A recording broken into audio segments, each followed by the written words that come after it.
That's a good question. Is the system working for who? That's the first thing I'd ask. And the Players Association have got to be kidding themselves if they think it's got to be 6 years. You put so much time into these players. So it takes a couple of years before you see any development at all. And then, 4 years later, after you've got that player going, they're going to say you can free agent. Free agency creates a two-tiered system. I've said it from word go. I didn't have to have a free agency system to coach Footscray, but that was true Moneyball. We had to go out and find players that were rejected by other clubs, i.e. Duperuzal, Bamblett, Callett, Foster to a degree. They all played terrific football for us. But nonetheless, they were rejected by their clubs. And it was a two-tiered system. We saw the regular top four, and we saw the rest. And make no mistake about it, free agency will only aid the top sides. It is going to be a rarity to ever be there for a bottom side, because players they want to play at that age. They want to play for playing finals. If they look down the ladder and think, well, I might be the next saviour, but it's going to be a long time, I'm not going there. But I can tell you what will happen. Players from down there look up and go, well, I'm a bit jack of being on the middle range, and I can get a game for Hawthorn, Collingwood, Geelong or whatever, because they're near the top. That's where I'm going.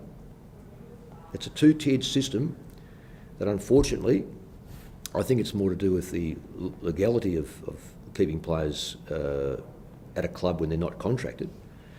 But the world has seen what two-tiered systems do. And we've seen it in British soccer, we've seen it semi in the basketball and gridiron in America. We've got a two-tiered system, and that simply will be the case, and it'll be worse, because when this sort of sets in and becomes the regular, and if the Players Association get what they want, even if it's a reduction of 1 year, you go for 2 to bring back 1. Make no mistake about it.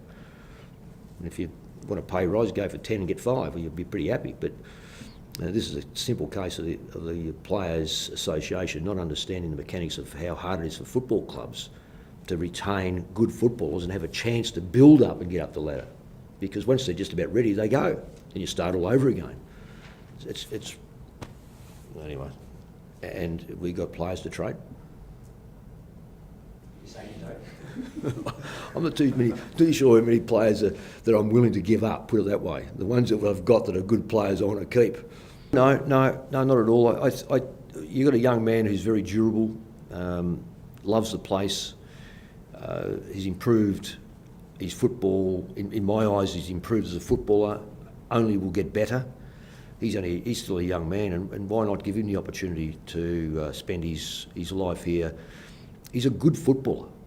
I don't keep our votes, but I would say that he's certainly in the top 2 or 3 at the moment in best and fairest. You don't want to lose those sort of players.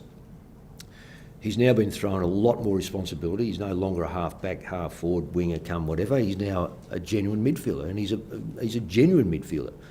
And he'd probably be a genuine midfielder in most sides. So you do what you can to keep those players and make it attractive for them.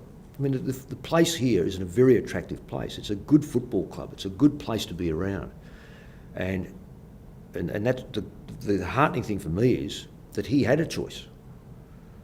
And he said, no, I want to be here at this football club. That's really heartening for our football club, our football supporters, and I think also for his teammates.